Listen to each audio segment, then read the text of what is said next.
ఇళ్ల ధరలు తగ్గనున్నాయా? తగ్గుతాయి. ఎందుకు తగ్గవు? జిఎస్టీ తగ్గిందిగా.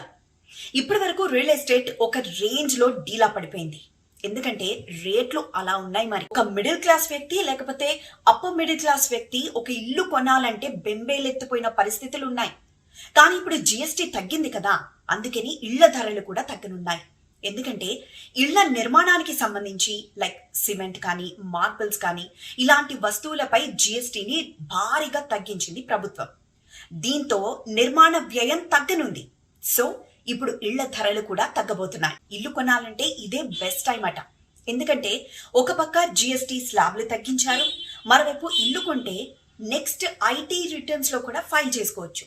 సో ఆల్ టుగెదర్ కలిసి వస్తుంది అని నిర్మాణ రంగ నిపుణులు అంటున్నారు. అయితే జిఎస్టీ స్లాబులు తగ్గితే బిల్డర్స్ కి లాభం, కానీ మాకేంటి లాభం అని అనుకోవచ్చు కొనుగోలుదారులు. కానీ ఇక్కడ బిల్డర్లు జిఎస్టీ తగ్గింది కాబట్టి, అసలే రియల్ ఎస్టేట్ కూడా ఫ్లాట్ గా ఉంది కాబట్టి ప్రస్తుతం వాళ్ళు జిఎస్టీ రేట్లు తగ్గించిన ప్రకారంగానే వాళ్ళ బిల్డింగ్ రేట్లు కూడా తగ్గించి అమ్ముకుంటేనే వాళ్ళకు కూడా లాభం. సో ఖచ్చితంగా బిల్డర్స్ ఈ విధంగా ఆలోచిస్తారని నిపుణులు అంటున్నారు.